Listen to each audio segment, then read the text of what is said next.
Há quem veja o feminismo apenas como o oposto do machismo, mas muitas mulheres se empenham em desconstruir esta linha de pensamento. O machismo acredita que os homens são superiores às mulheres, já o feminismo defende que deve existir igualdade entre os gêneros. A autora nigeriana Chimamanda Adichie é uma das principais pensadoras e feministas da atualidade. Em seu discurso Todos Nós Deveríamos Ser Feministas, com aproximadamente 5.500.000 visualizações no YouTube, ela diz que feminista é quem acredita na igualdade social, política e econômica entre os sexos. Esta frase atingiu mais de 80 milhões de pessoas ao ser reproduzida na música Flawless, da artista mundialmente conhecida Beyoncé.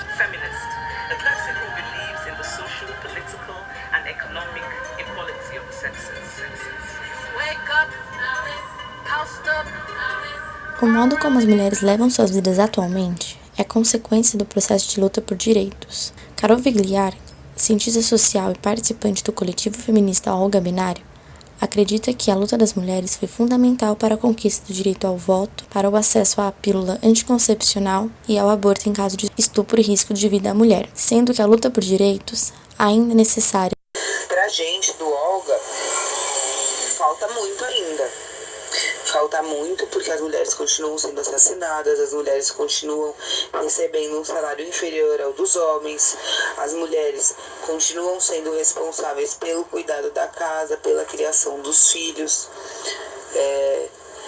E a gente acredita que só com a transformação radical da nossa sociedade é que a gente pode mudar isso, né? Para que a gente tenha de fato direitos iguais. Apesar da luta pela igualdade de gênero ser um dos assuntos mais discutidos nos últimos anos, muitas mulheres não se identificam com o feminismo e não dão credibilidade ao movimento por considerarem as pautas defendidas extremistas. A estudante Kelly Lima acredita que o feminismo atualmente está mal representado, pois antigamente as lutas e os protestos eram totalmente diferentes.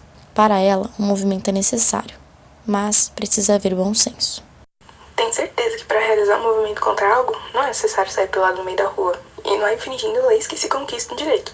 Mariana Villager, ginecologista do coletivo feminista Sexualidade e Saúde, entende que as pessoas consideram o feminismo extremista porque o movimento questiona a cultura dominante e conceitos enraizados na sociedade. Da maneira que a nossa sociedade está colocada, a igualdade entre gêneros está muito distante de vir acontecer. E é por isso que as feministas têm posturas tão radicais. E precisa ser, porque a desigualdade de gênero é muito marcada. Muito ainda precisa ser feito, pois nenhum país atingiu a igualdade plena entre os gêneros. É o que conclui o relatório Global Gender Gap, realizado em 2018 e promovido anualmente pelo Fórum Econômico Mundial. A pesquisa ainda aponta que o Brasil caiu 5 posições no ranking de igualdade de gênero desde 2017. A Organização das Nações Unidas defende que a igualdade de gêneros e o empoderamento das mulheres são necessários para um desenvolvimento sustentável. Para atingir esses objetivos, é preciso acabar com todas as formas de discriminação contra as mulheres, garantir o acesso à saúde sexual e aos direitos reprodutivos, eliminar todas as formas de violência e conquistar a participação efetiva com a igualdade de oportunidades. A luta das mulheres busca a conquista de novos direitos e também se coloca na linha de frente contra o retrocesso.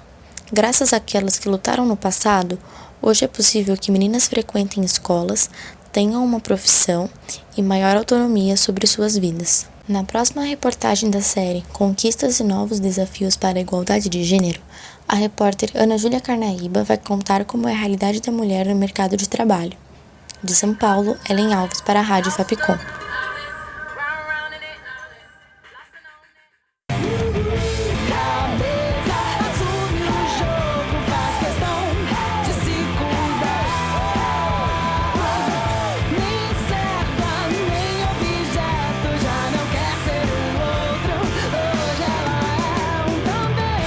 Com o aumento da escolaridade das mulheres e o crescimento da industrialização no Brasil no século XX, ocorreram muitas mudanças sociais e territoriais. O êxodo rural e o aumento da quantidade de fábricas geraram mais oportunidades de inclusão das mulheres no mercado de trabalho.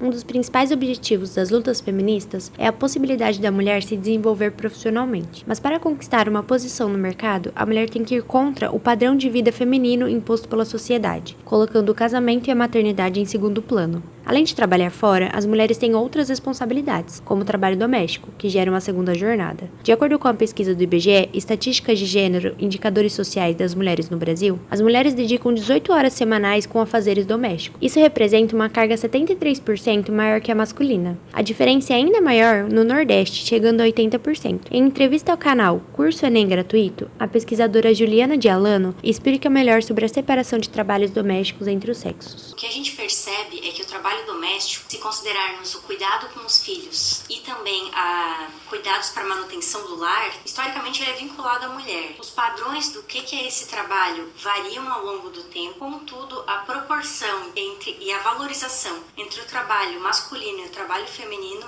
essa distância de valorização se mantém. Nós acreditamos que o Estado brasileiro ele pode adotar muitas políticas públicas que já existem em outros países para incentivar uma maior corresponsabilidade familiar. O artigo 5º da Constituição Federal, que diz "todos são iguais perante a lei, sem distinção de qualquer natureza", deveria garantir os mesmos direitos para todo mundo, mas diariamente as mulheres são discriminadas em seus empregos. A funcionária pública Elaine Ferreira, de 42 anos, conta sobre as discriminações enfrentadas quando trabalhou em um posto de gasolina. Eu trabalhei de frentista durante 4 anos e eu sofri discriminação desde o primeiro dia, onde o meu gerente era um homem e só passou os ensinamentos para os meus colegas. Eu tive que aprender tudo na raça e sozinha. Eu sofria discriminação também dos clientes, que não acreditavam nas coisas que eu falava. Com o tempo, a gente foi driblando isso, mas eu sofri durante os 4 anos. A cada ano, os indicadores educacionais apontam que as mulheres têm um maior nível de escolaridade, mas a qualificação alcançada nem sempre significa oportunidades iguais nos empregos e nos salários ofertados. Mesmo as mulheres sendo a maioria na sociedade, essa proporção não é refletida no mercado de trabalho. Apenas 40% dos cargos gerenciais são ocupados por elas, e este percentual cai ainda mais com o aumento da faixa etária. A estudante de engenharia Silmara Michele, de 19 anos, conta como é trabalhar em um ambiente predominantemente masculino. Bom, eu acho que a minha vivência no ramo da engenharia é um pouco complicada, porque além de ser negra e ser mulher, trabalhar num ambiente que 95% das pessoas que estão lá são homens, é um pouco complicado, já que eles não querem abaixar a cabeça, não aceitam que às vezes eles podem estar um pouco enganados ou equivocados com determinados assuntos. A respeito do feminismo, Silmara afirma: o feminismo se faz totalmente importante, já que através deles nós podemos mostrar a nossa luta, a gente pode mostrar para todas as pessoas que o lugar de mulher é onde ela quiser, que mulher pode ser motorista, pode ser mecânica, engenheira, advogada. Bom, ela pode ocupar qualquer espaço que um homem hoje em dia ocupa. Isso pode mudar totalmente a nossa história, já que os protagonistas normalmente são os homens, então é nossa vez de mostrar que também podemos ser protagonistas. Além disso, a pesquisa do IBGE aponta que o rendimento médio mensal dos homens é 33% maior do que o das mulheres. Portanto, fica claro que é de extrema importância incentivar os debates dos papéis sociais femininos e a desigualdade de gênero. O importante aliado para a inserção da mulher no mercado de trabalho foi o desenvolvimento de métodos contraceptivos, como, por exemplo, a pílula anticoncepcional. E apesar de existir uma ampla variedade de métodos, muitas mulheres se veem diante de uma gravidez indesejada, em alguns casos optando até por um aborto clandestino. E amanhã, na próxima reportagem da série Conquista e Novos Desafios para a Igualdade de Gênero, conheça a opinião de alguns especialistas sobre o panorama do aborto no Brasil, com a repórter Rafaela Couto. De São Paulo, Ana Júlia Carnaíba para a Rádio Fapcom.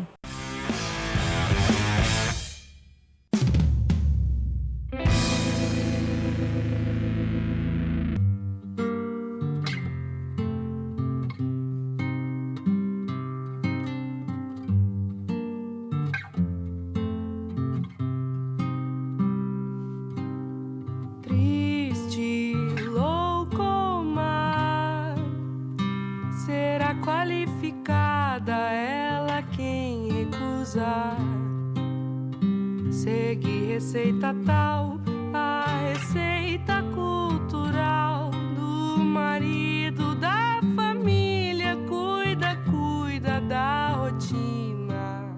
Uma a cada 5 mulheres de até 40 anos já fez aborto, de acordo com a Pesquisa Nacional de Aborto de 2016, que foi realizada pelo Instituto de Bioética e pela Universidade de Brasília. A prática ilegal pode levar a uma pena de 1 a 4 anos de prisão. Há 3 casos em que o SUS oferece o serviço de forma legal e gratuita. No caso de um estupro, quando a mulher corre risco de vida e quando o feto é anencéfalo. Em todas as situações é preciso laudos médicos e aprovação da gestante. Grupos e ONGs lutam para que o aborto seja legalizado, pois acreditam que é uma questão de saúde pública e direito de escolha. De acordo com o Conselho Federal de Enfermagem, uma mulher morre a cada 2 dias por aborto clandestino. Na maioria dos casos, são mulheres negras, com baixa escolaridade e pobres. Esses abortos são realizados em casa, com instrumentos, medicamentos e procedimentos legais. Mulheres com mais condições pagam entre 5 mil e 15 mil reais para fazer o processo com médicos e com segurança de vida. Para a ginecologista do coletivo Feminista Sexualidade e Saúde, Mariana Villiger, o aborto precisa ser legalizado, pois para lutar por igualdade, o primeiro passo é ter o direito de escolha. Os métodos contraceptivos falham.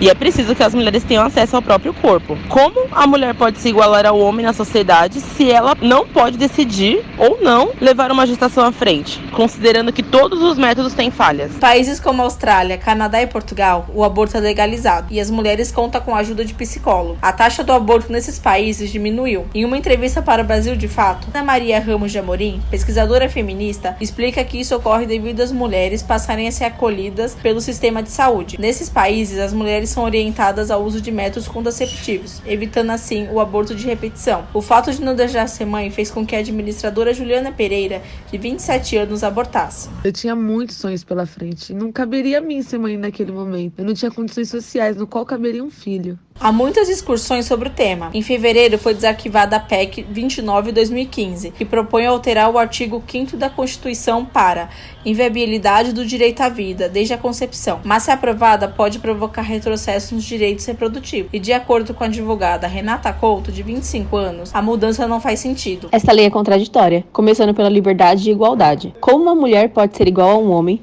se ela não tem o direito de decidir sobre seu próprio corpo? A liberdade começa por aí. Querem garantir a vida do feto, mas e as mulheres que morrem em abortos clandestinos? Quem cuida delas? As taxas de mortes por complicações abortivas e o processo de aborto podem ser resolvidos, mas para isso é necessário proteger o direito à vida e à saúde. É preciso que mulheres façam parte de projetos que diz respeito a elas. Há também pessoas ou movimentos que defendem a vida humana, desde a concepção até a morte natural. São mais conhecidos por se posicionarem contra a legalização do aborto, por questões religiosas, políticas e morais. Para o estudante Careta Lima, 19 anos, a vida é um direito básico que não pode ser retirado. Se temos tantos meios de evitar tirar a vida de alguém, por que liberar o aborto? Além disso, Lima afirma existirem diversos tipos de contraceptivos que ajudam a evitar uma gravidez indesejada e casa pró-vida, as quais auxiliam mulheres no período de gestação. As manifestações realizadas por esse grupo têm reivindicado a aprovação do Estatuto do Nascituro, PL 478/2017, e da PEC da Vida, 29/2015. O PL propõe que mulheres que venham gerar o feto decorrente de um estupro recebam uma ajuda governamental, até que o estuprador seja identificado e responsabilizado pelo pagamento. De São Paulo, Rafaela Couto para a Rádio Fapcom. Se você perdeu alguma das reportagens ou quiser ouvir mais de uma vez a série Conquiste Novos Desafios para a Igualdade de Gênero ou indicá-la para alguém, acesse www.fapcom.edu.br/rádio.